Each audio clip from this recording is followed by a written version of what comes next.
No, notice how Gabon throughout this flashback isn't really a major player. Isn't that interesting, huh? Chapter... Okay, well, I guess I'm wrong. Well, actually, I might not be wrong. Chapter 1158. Rocks versus Harold. So I might be wrong. I don't think this fight is gonna happen. I don't think this fight is gonna... I don't think Harold's gonna attack Rocks. I don't. But the title is... We'll see. Okay, what is this? Ogre Child Yamato's Surrogate Pilgrimage. Here lies the heroic pirate of justice. The hell is that supposed to mean? The heroic pirate of justice. Who is the heroic pirate of justice? What does that mean? See the name? How am I supposed to see the name? Oh. Oh!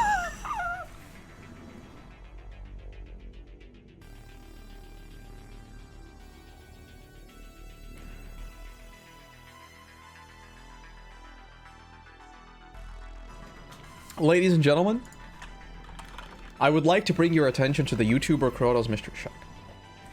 Right at this moment, all the elements Aang must master, I think fire.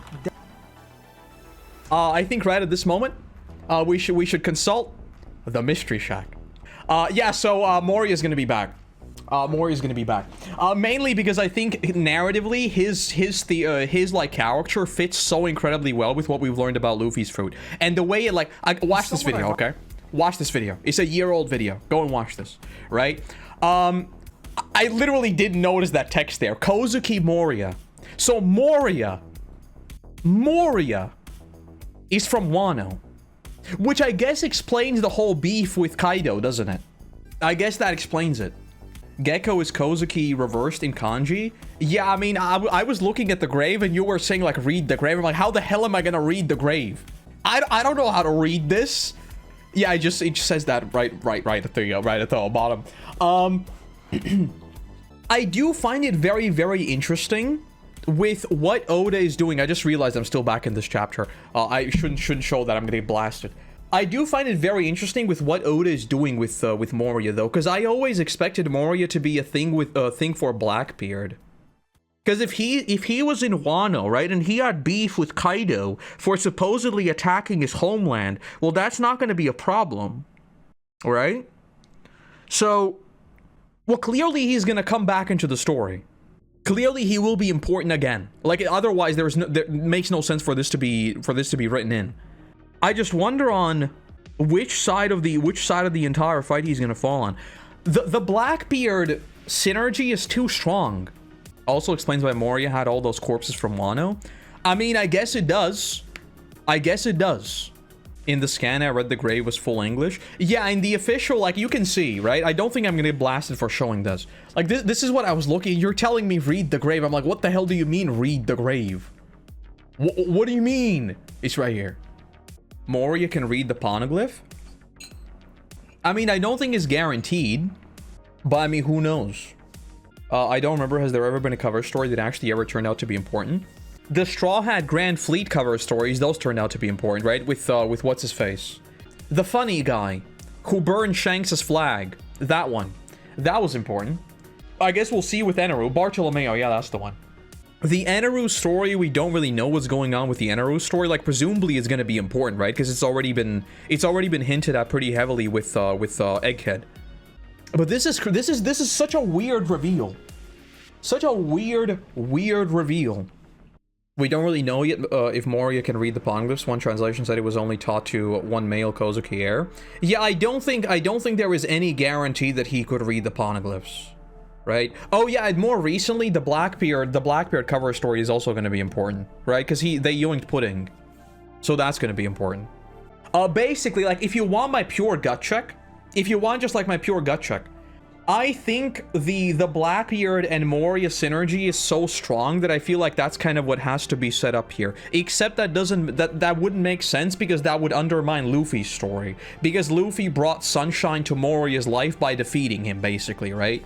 Which is kind of like a weird thing that happened, but it is what it is.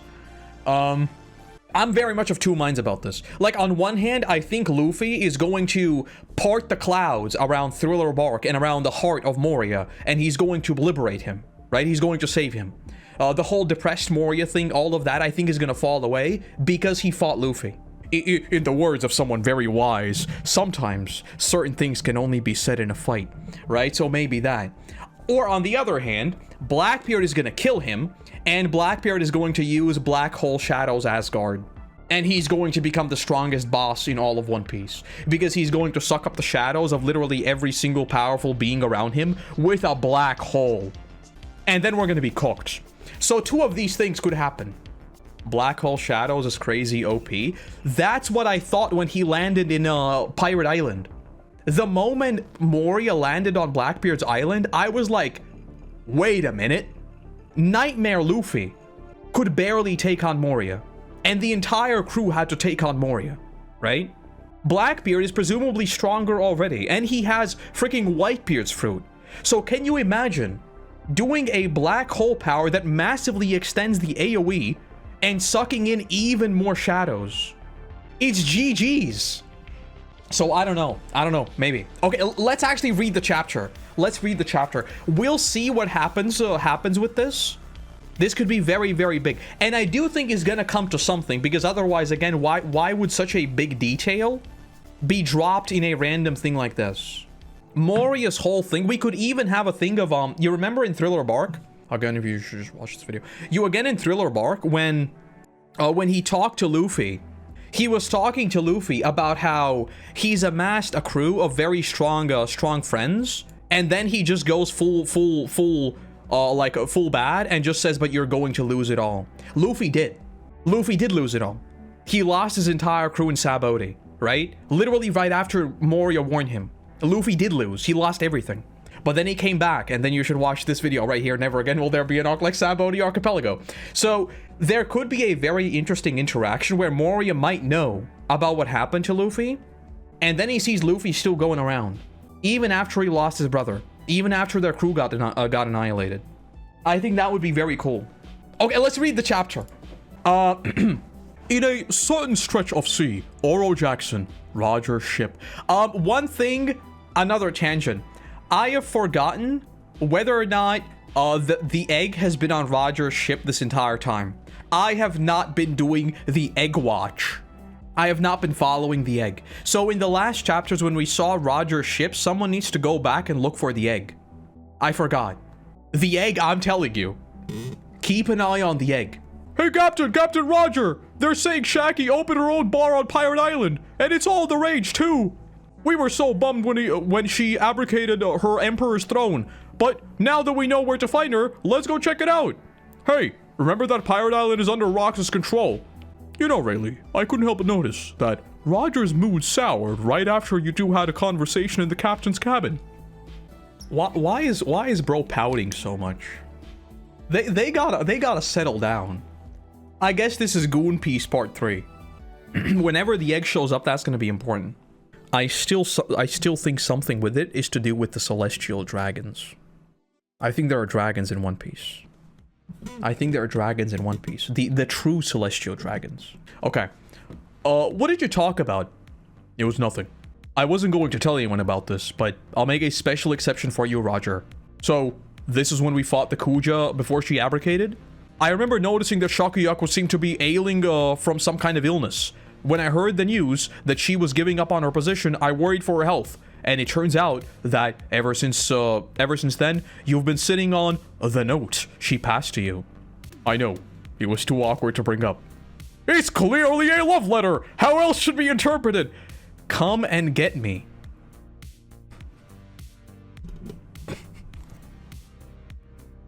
Bro, what was going on in the past generation of pirates? Like, what was going on here?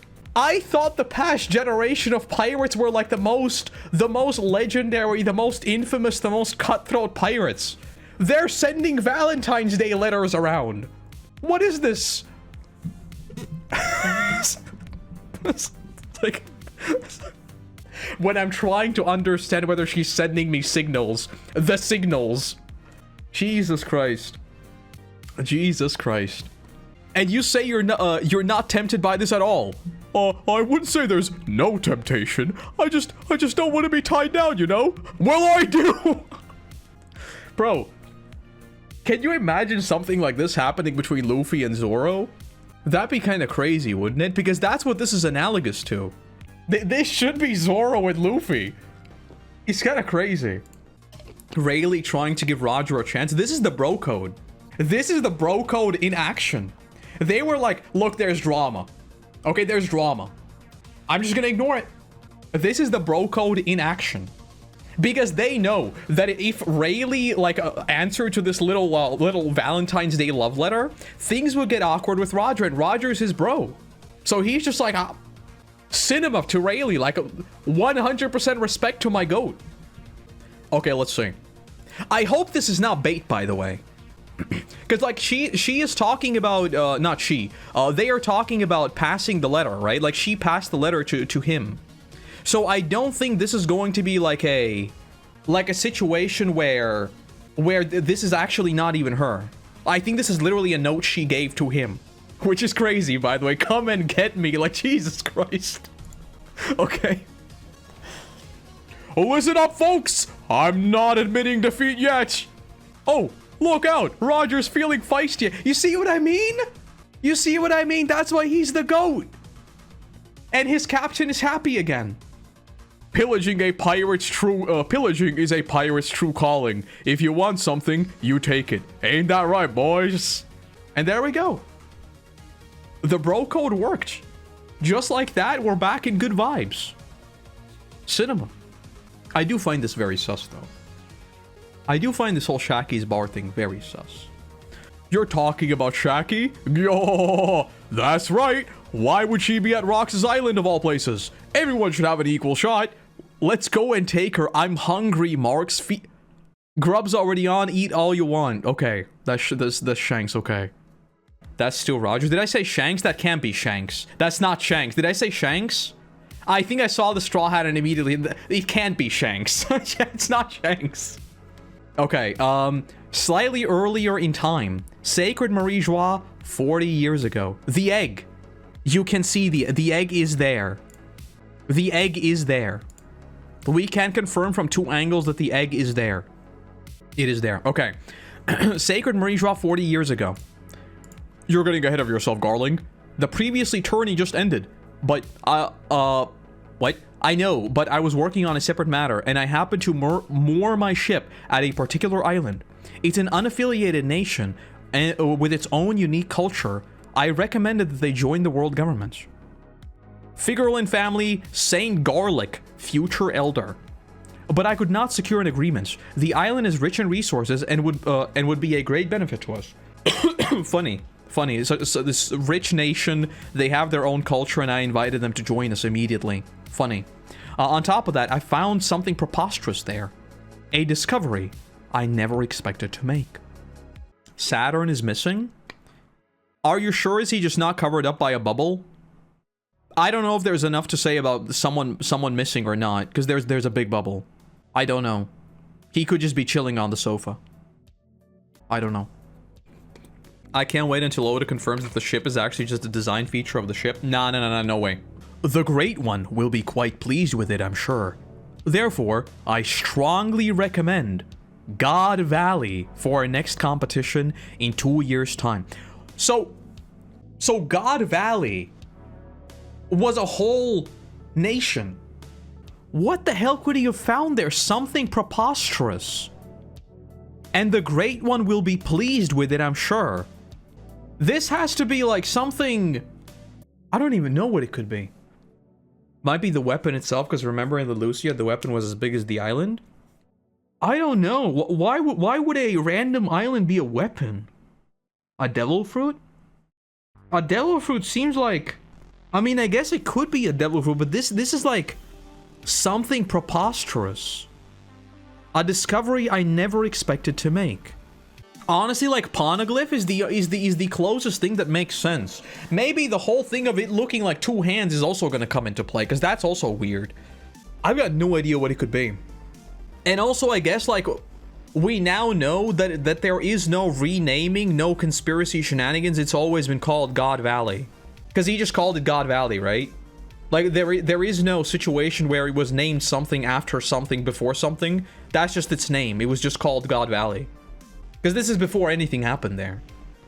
It looks like a giant cannon, and the gap in the middle is where the weapon would fire out. Bro, if that is true... If that is true, it would be like a thing where there's like a gap and lightning zaps across the sky. That would be so cool. I hope you're right. That would be very, very cool. But who knows? I am kind of thinking that it might be a poneglyph. Maybe a poneglyph. Also, Garlic's design is hideous. Like, I'm sorry. Garlic's design is hideous. Like, he has the least aura of pretty much any character. Like, I'm sorry. He looks like a clown. He looks like me in Dark Souls 2 after I found the clown gear. Like, literally. Why is his hair like that? Why are his clothes like that? Why does he have, like, goofy looking gloves? What are those boots? He looks like a clown. He has no aura. Okay, moving on. You look at Roger. Roger has the cloak. He has the hat. His hair is just falling like Ace. Bro, he has so much aura. And then there's Garlic. Zero aura. Like, it's actually impressive how little aura he has. His outfit is fire? No, his outfit's not fire either. What the hell are those shoulder pads? Is this World of Warcraft? Do you need shoulder pads that are like this big? No aura. Zero aura. Negative aura. And the thing is, like, the actual the anime design is even worse. The anime design is even worse. What the hell is this? Who made this? Bro, what? Huh? This looks like something you'd see at a fast food place. This is like a mascot. What the hell is this? Oh my god. Oh my god. Zero aura. It's actually impressive how little aura he has.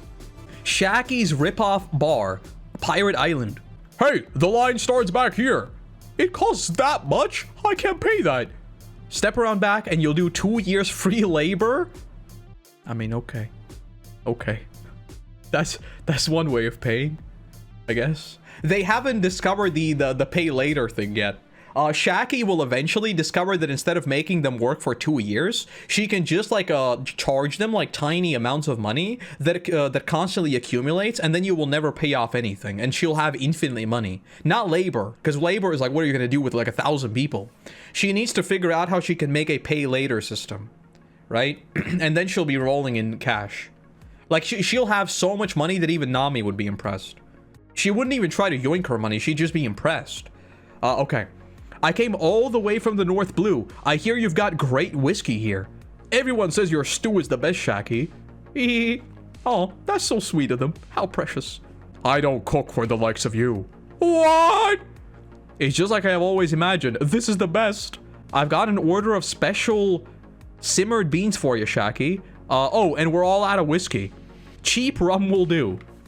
So, while we have Garlic, who has no aura, Shakky is just farming aura. I like this dichotomy. I like this dichotomy.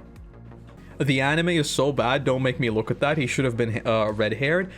The anime design is like one of the worst things in One Piece, I'm gonna be real with you. Like, the colors are, what the hell? Let's not talk about it. He looks like a clown. Here's your high-end whiskey. Look, this is fraud. Shakky, I understand that you're aura farming, but this is fraud. You are deceiving your customers. You can't tell them you have the best whiskey and then sell them rum. Cheap rum at that. I've never been so thankful for abysmal service. I mean, I guess they know at least. What's the matter, Rox? You seem so fulfilled. If I didn't know any better, I might think you've lost interest in me. Huh? Ma! See? A woman's intuition can be scary. Hey, pipe down. It's supposed to be a secret from everyone. What are you talking about? You're so dense. It's not just a woman. That's the new, that's the face of a new father. He. I guess Rox now has a different vibe. Blackbeard is born. Yeah, I think so. I think that's what they're saying. He's a dad now, so he has a different vibe. Now, I don't know what kind of different vibe he has, because, like, if you ask me, he still looks absolutely devious. but it's in the name. It's ripoff bar. There are things that don't hold up in court. You can't name something ripoff and then actually rip people off. It's still fraud. So Shakky should have a lawyer of some kind. But I mean, I don't think anyone's gonna sue her because she has aura. So I don't know. Hey, Shakky! This is like actually... I just finished reading Dungeon Crawler Carl, so I just think of the donut scream. Hey, Shakky! Oh, Shakky, it's me, your lover boy! Is the Roger Pirates. Quick, get a picture. Oh, Roger, how many times do I have to tell you this? This is my island. And it's Shakky's place. No fighting between customers, remember? So quit yapping, porcupine. Look, I did not write this line, okay? I did not write the line, so quit yapping, porcupine. I swear I've said this about I almost said pork chop. About, Porco in Attack on Titan. Because porcupine, Porco yaps all the time too. I did not write this line, I promise. Again, I find this whole vibe very, very interesting between Roger and Rox. Because, like, this is supposed to be his island, right? And in the modern day, it seems like pirates don't really go to other places that much. Because, like, when we saw Shanks go to even Whitebeard's ship, that was like a big deal. It was like a huge deal. Meanwhile, Roger just landed on his land, and he's just going to a bar. Like, he's just here to vibe. Very interesting. Very interesting. I do really like the story implications of, like, there being like this weird form of honor between them, where it's like, this is Shakky's bar, we don't fight here. I do really, really like that from a purely character perspective. Because having these, like, weird safe havens where rules don't apply, it always makes for a great characterization, which I really, really hope I'm about to read about. I hope so. Is Rox really a big threat? I have been thinking about this for a very, very long time. And now that we know, the first time we talked about this was God Valley, right? Because there was, like, the whole... Now, that was a conspiracy, I will admit. I think I have this even in here. No, I don't. So... there was the whole thing about Rox coming from, like, the east and stuff, right? And throughout the story, we've never really heard concrete details of anything bad that Rox did. He was just supposedly a bad guy who fought with Roger, and that's it. We have never really seen anything super specific. And now, we know that Rox literally went to talk to Emo. So, if you think about it from a purely information perspective, I think there is a lot of evidence pointing toward the fact that his legacy has been entirely twisted by the world government because they want to erase his existence. I am still not like 100% convinced that, again, we've seen him do bad stuff. We have seen him do bad stuff, right? He has attacked people, he's fought people, but nothing about it has really been, at least as far as I remember. I don't remember him doing anything diabolical. Has he done something diabolical? I don't think he has. I don't think he has done anything diabolical, but I think, like, in the forefront is just going to be twisting his legacy by the world government. It's typical pirate stuff, same as Kid. Yeah, pretty much. Because, like, if you wanted to ask me for a gut check, I would also say that Kid is a pretty bad guy. Like, Kid as well he did a lot of pretty bad things. But in the context of them being pirates, I guess none of it has really been, like, that diabolical. At least we're finally getting old generation pirates characters backstories as personalities, so there's who are very entertaining. I am really enjoying seeing them just kind of like vibe, yeah. I'm just surprised by how chill everything is. Like, at what point did everything go off the rails? Because, like, it seems like currently, like, in the current generation, there is, like, this weird, not even Cold War between the pirate crews. It seems like they're all kind of on par with each other and nothing happens. Like, they're just kind of vibing, they meet up, they butt heads, and that's it. Whereas in the modern day, it feels like everything is, like, way more cutthroat. Alright, let's see. What about the huge line outside? Did you wait the whole time? How'd you get in here? Line? What line? Okay. Never mind. Never mind. There was no One Piece to chase after. I mean, that's true, but I feel like even in the modern day, a lot of the fights that happen, they don't really happen because of the One Piece. They happen just because a bunch of people are kind of douchebags to each other, right? Then again, in Roger's flashback, we're not really seeing the likes of, like, I don't know, like Doflamingo. Like, Roger's backstory is literally only dealing with emperors. There is also, like, I'm extrapolating the world of One Piece from only the most powerful figures who don't really concern themselves with everything else going on. So there's also that. Roger is diabolical, though. Ugh, I can't stand the noise those people make. Closing out Newgate? Put it on rock stab. Did his mustache just hit the door?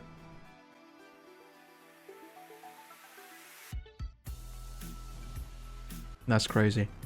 Oh, Roger, where's Ray? Oh, I told him to come with us, but he's resting on the ship. Said he wasn't feeling good. Is this another bro code moment, or what's going on? What's going on with this? What's going on with this? Did he tell Rayleigh to stay behind? Did Rayleigh actually want to stay behind to give Roger a shot? What's going on here? What's going on here? I need to know. The worst generation could have been way more serious fights among each other if there weren't more important stuff to do. Luffy and Law going after Dofi Kaido, the other guys teaming up against Kaido too. I just kind of want to know the political landscape of Roger's era is kind of what I want to know. Because, like, from Roger's lens, we are literally only dealing with the tip of the top of the world, you know? Like, we were literally in the Holy Land with rocks for like 10 minutes. And then they fought. And there was a bunch of stuff. But Roger's era just seems so much more chill. It's kind of crazy. Hockey coated mustache, something. Okay, let's see what's going on with the bro code. Eek, Roger, darling, how I missed you. You finally come to take me away on your ship? Oh, Gloriosa, I keep telling you no. I don't want a woman who throws hearts all over the place causing chaos. But Shaggy would have been an... Oh, that's him. But Shaggy would have been an exception, of course. Oh, what kind of logic is that? I'll pass 2. Roger is cooked. Roger is cooked. I think Rayleigh stayed behind and Roger is being his wingman, trying to set him up, letting Shakky know where to find him. Nah, I don't. I think the first part of what you're saying is true, but I think Roger is fighting for his life. I think he wants a shot, but he doesn't have a shot at all. Bro is cooked. He's got to concede though. Like, Rayleigh has him beat. It's not even close. Poor Roger. Poor Roger. Hey, is Newgate around? I want to have a drink with him. He just left, ma. Stupid Rayleigh. Why didn't he come? Oh yeah, okay, so he actually did stay behind. Oh, they're singing Binks' bro. Oh wait, never mind. That's not them. That's just Rayleigh chilling on the ship singing.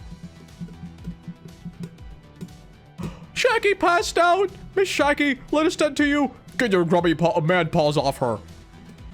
Bro. So Rayleigh could have already retired and just lived the good life. But they were just abiding by the bro code. They were just abiding by the bro code for far too long.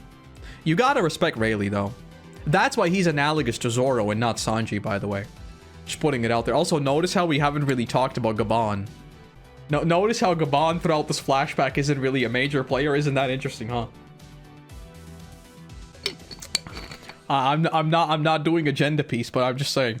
I think we should pay attention to like the number of highlights Roger and Rayleigh have had, as opposed to Roger and Gabon. I just find that a little bit amusing. Zoro, I'm not saying anything. I'm just saying we should make observations, okay? I'm just saying we should make some observations is all I'm saying. By Shakayaku's own decree, any who visited her bar were forbidden from fighting on the island. So even when rival pirates crossed paths here, no warfare resulted. Okay, that is actually... I love this. I love this because this is like a tiny example of how small human kindness could have genuinely made Pirate Island a completely free nation where everyone's just kind of vibing. I like this. Because, like, there are theoretically no rules and no guidance, nothing. But it's basic just human empathy and unironically power of friendship that kind of makes the most powerful island in the world neutral in many ways. That's cool. I like this. I wonder if we're going to see something similar in the present day. Because I do think the Pirate Island thing is going to turn into like a Nassau story. I do think at some point in the story, there are going to be like free nations a la what Blackbeard has now, right? Because right now we're still dealing with, like, we want to get to the world government and all that. There has to be a point where they just become totally independent. They're just like, there are no rulers, no nothing. But at the sea, it was a different story. So they were beefing. What's going on? I just flipped the page. What's going on? What's going on? Underworld, Elbaf. What in the Looney Tunes is Loki doing? I think we need a more fitting soundtrack for this. That's so loud. What's going on? So they're actually fighting. Who initiated this fight? There's no, wait, no, there's no, huh? How can you let the government get inside your... Harold attacked him? Believe me, I wavered on this. Is this so important to you that you'd kill your own friend to make it happen? You're just falling in line. They're using you and you don't even realize it. I mean, he is right. Bro, he is right. Well, actually, they're kind of both right. That's the thing. Let me turn this. This is way too loud. The thing about this, the thing that I love about this is that they're both right. Right? Because, like, as a king, as a leader of so many people, right? Because Harold has the whole alliance.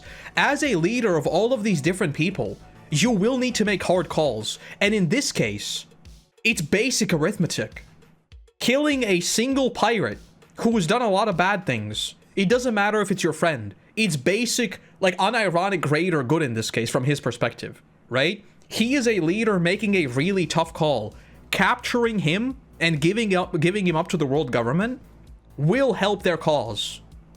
But he is also literally falling for their trap. There is kind of no wrong option here. Like, with perfect information, yes, Harold is falling right into the trap of the world government. This is a bad thing. But you can see why he made the decision. Moral ambiguity? Moral ambiguity? They both have a point. Harold can't follow Rox because he's a king and has to do what's best for his people. Rox is right because the government is just using him. Exactly. Because Rox is, not Rox is, like, Harold's first, like, he is accountable to his people. Just going on a wild trip with Rox is a bad king.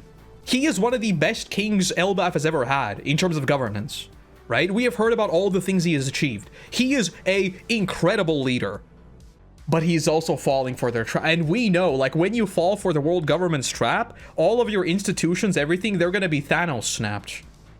I never expected to see something like this with Rox of all people. This is literally giving me, like, this is giving me the same vibe of Luffy and Robin.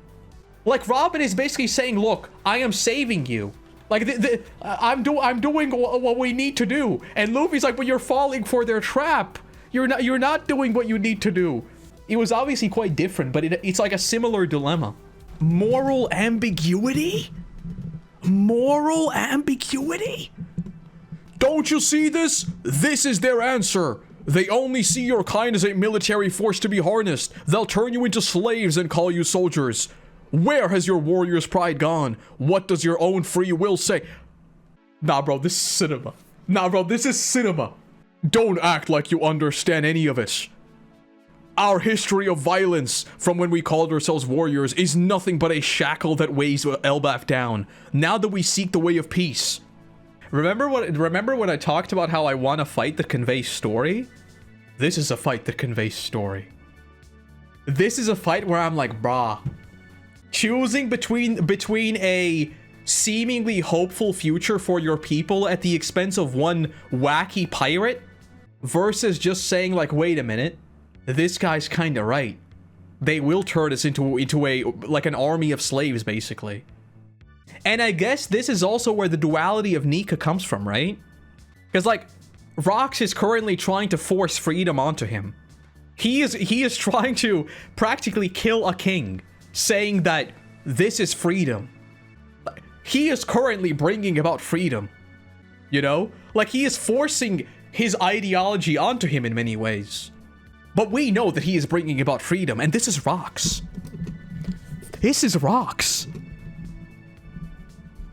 Bro, this is cinema. This is cinema. They fought over their ideologies. Yes.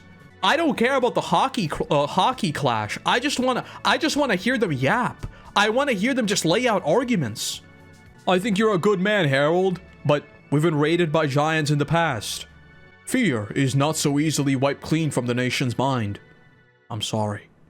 Listen, Rox, no matter how foolish and impetuous the celestial dragons may be, they have the power to usher Elbaf into the circle of the world. No longer we will be on the outside. Yeah, I mean, that's literally true. That's true. Because he even knows that it's gonna be like a semi-bad deal. You soft coward! And this is the canon technique. It keeps going! The talks are off. I am never inviting you again. I am the king! I can't risk my people's lives on the losing battle of a villain like you. They could not see eye to eye. The odd little friendship between them came to an end. And for the time being, they met no longer. Yeah, I mean...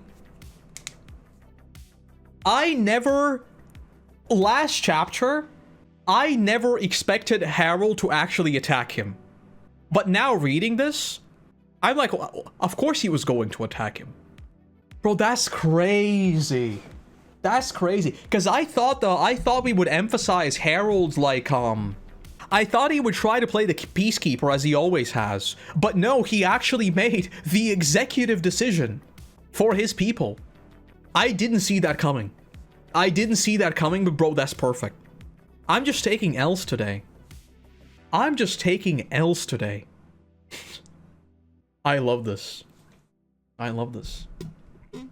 You'll be a part of the world government, but is it really that much of a benefit? He already has plenty of allies. I feel like he's losing more allies by joining the world government. Yeah, and that's we talked about this a little bit, but when we talked about like his whole alliance, from my understanding currently, I think, like, I'm just gonna throw out numbers, right? Random numbers. I think the reason why he was talking about joining up with the world government is because the world government has like a 70% majority, and his alliance is only like 20-30%. He was rising up the ranks and quickly becoming a threat to the world government. But I think the world government is still currently bigger. So joining up with them would have been beneficial. That's like my read on their current political situation. We don't have any details, we just know that his alliance was powerful, and it was powerful enough for the world government to start giving him the stink eye, right? So I think it's a situation where the smaller nations that are allied with Harold, they might have been forced to pick between Harold's alliance and the world government alliance, and they might have started swaying into the direction of the world government just because the world government is bigger. And Harold was doing the same thing. That's my understanding. This exists in the real world as well. There are a lot of situations where, like, if you join one alliance, you're obviously going to be sanctioned, right? And then, if you join the other alliance, you're not going to be sanctioned. So, started by 20 countries? Started, yes, but we don't know their current makeup. Plus minus 170 nations, some depending on how many have joined between them and accidental buster calls. Yeah, I don't know the exact number. I've got no idea. That's just like that's my current understanding of the political climate, basically. I think the world government would be beneficial to him in terms of like super big picture access to trade, right? The world government is not the nations that made it.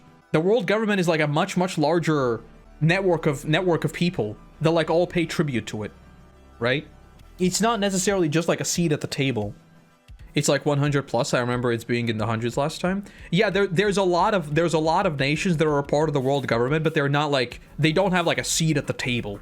They're not like the high hitters, but they are a part of the world government. So purely in terms of trade, this is like a... And I mean, I think you could debate this back and forth pretty much endlessly, right? Because I do think there's an argument to be made that like if everyone kind of like joined up in a pseudo world government and there was like a lot of cooperation between these nations, even if they're under the world government, which is terribly corrupt, by having all of these synergies between them, you would still have a semi-positive result just because of how much trade is going on and how much like just welfare there is going around, right?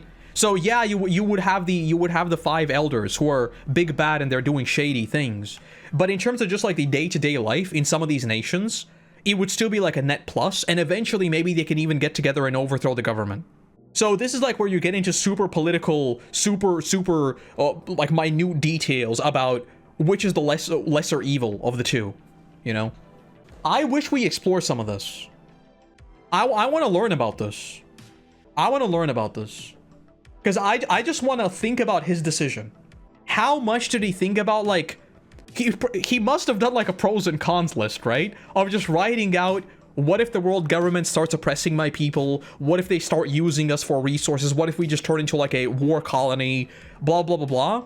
And then what if I go with Shanks? Not Shanks. What if I go with Rocks? And we just overthrow them? What if we create a new alliance? But what if we fail? You know, this constant back and forth. I want to know about this.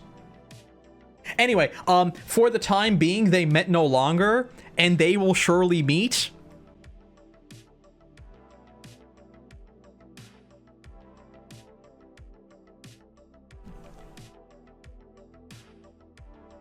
What do you believe are the chances of One Piece ending with some kind of Luffy and Blackbeard alliance?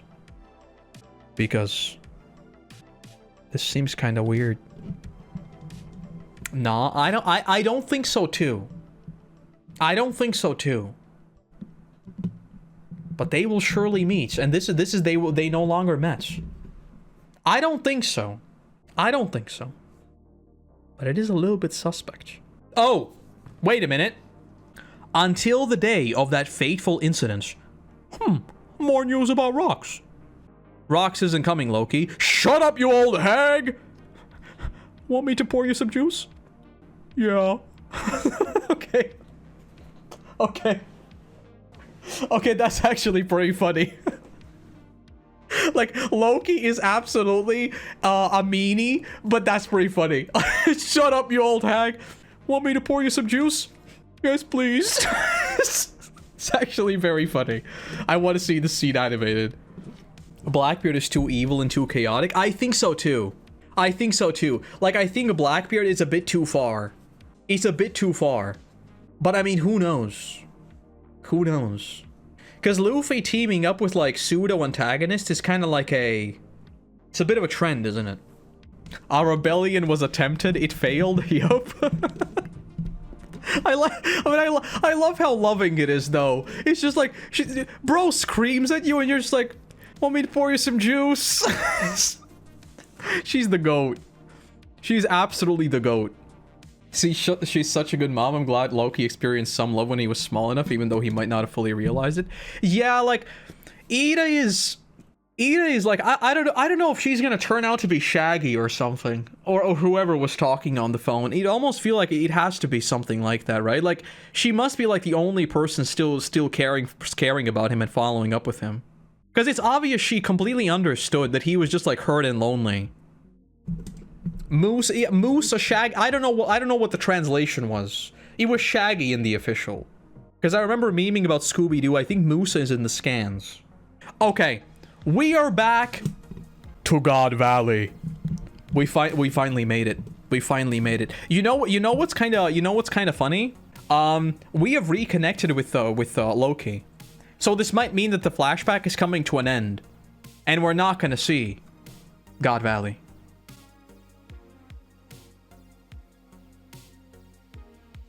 West Blue, 39 years ago. God Valley. Oh, it's twin boys. They're so adorable, and they've got your red hair. Oh my God, it's Shanks' mom. Yes, they do. We can only hope they turn out as wise as you two. Without their father around, we'll have to help with that. Thank you, sir. And what are their names? Shanks and Shamrock. Look at how adorable they looked, and one of them turned out to be a badass, and the other one turned out to be a not so cool guy. So, what they found was Shanks' mom, right? What Garlic found was Shanks' mom. Surely, he found something preposterous that he didn't want, that he never expected to find. I found something preposterous there, a discovery I never expected to make. I think he found Shanks' mom. And now, because they like left the world government or something, like in the same thing we saw with Doflamingo, now they're like an enemy of everything, pretty much. That's what I'm thinking.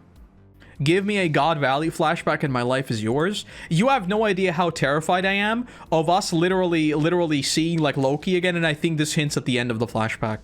I think Shanks and Shamrock being born is like the mic drop moment. That's Loki when I'm thinking. There's a lot of motherly moments in this chapter. I feel like Oda's setting up a tragedy that will befall Shanks' mom. I think Oda's being very cheeky with Shanks' mom, yeah. And I still find the whole red hair thing very sus, by the way. I still find it like a little bit suspect that like the whole man marked by flame thing with red hair and stuff. I still find that very suspect. Who the hell names their baby Shanks? I thought Roger gave it to him. What do you mean? Shanks is a cool name. What do you mean? It's just like a nice sounding name. Oh wait, no. Isn't a shank like a knife of sorts? Yeah, I think it is. Never mind. Cause Shanks just sounds like a normal name to me, but I think it's like a knife. Whoops.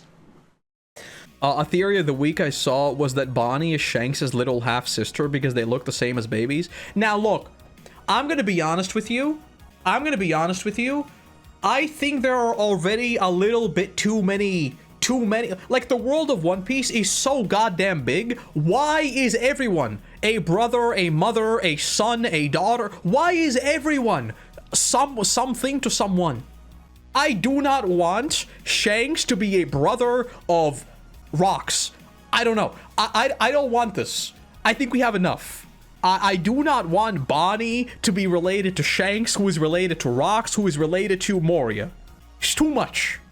It's too much. It's too much. Too much. I don't want Buggy being Rocks' son either.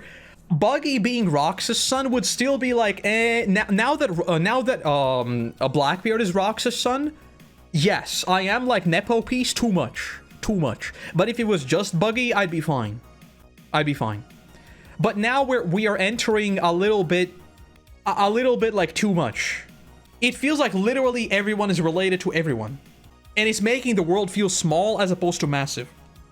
So, Oda, relax.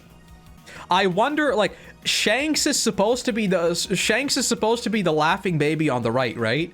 And Shamrock is supposed to be the big thinker. I think so. This chapter is absolutely goated because of philosophies. Best part of this chapter, I see Moria. Very excited for Moria to be back. But obviously the best part of this chapter is what I did not expect at all is HARALD versus Rocks. Did not expect this. But I love this. Is there any chance of Rocks surviving? I do find that very interesting. Because we have never seen, never heard, never known really anything about the way Rocks died. And by the way, we still haven't seen a single Davy back fight, by the way. They talked about Davy back fights and stuff, but we haven't really seen any of that. He could be the man marked by... Nah, that's Davy D. Jones. We've been through this. Black Sails, One Piece... He's gonna give me the show. Wait a minute. One Piece ship with the Black Sails anime. This is Davy D. Jones right here. We've been through this. This is Davy Jones. It's obviously Davy Jones. Clearly. Do you think there is a chance that there is somewhere a very old, very disheveled, very shaggy looking Rocks who is talking to Loki? Because if that were the case, maybe he's met Rocks, but he might not know who he's talking about. But I don't know. The Shaggy thing, I'm honestly like very mixed on. Who could it be? Story says Roger and Garp defeated Rocks, not killed. Yeah, we don't really know about like what happened in Rocks' later life. I think his mom just ran away from the world government. That's what I'm thinking. This chapter, goated. I want to know why Garlic might be trying to kill his ex-wife. What is bro cooking? Ex? Well, I mean, it seems like she's an ex-wife. I mean, I'm just drawing conclusions. Old SPS with Blackbeard's original designs. What are y'all talking about? Well, that's just Nami and Vivi. What are these drawings? Are we drawing theories from something that looks like this? I have a sneaking suspicion there's a lot that has changed since this. Y'all are bamboozling me today. I almost lose my mind starting to think about Garlic's dad. Not Garlic's dad, Shanks' dad. I was like, huh? That's it. That's it. I am leaving. I am leaving. Thanks a lot for joining me today. It's been a very, very exciting day. Exciting day. And a very eventful day. Harold is still the GOAT. And I want to know more about the way he arrived at his decision. And I want to see, what I really want to see, is if Harold then struggles with this decision. Because I would expect he does. I would expect after he basically chose the world government over rocks, he would be doing a lot of introspection and a lot of reflection. Based on my read on him. But then again, I completely misread him in this chapter, so who knows? I didn't expect him to actually go after rocks. I did not do that. Did not expect that at all. Alright, that's it. Have a wonderful start of your week. There is a new main channel video coming Tuesday. And I'll probably be back on throughout the week. Alright, that's it. Goodbye. Goodbye. Goodbye.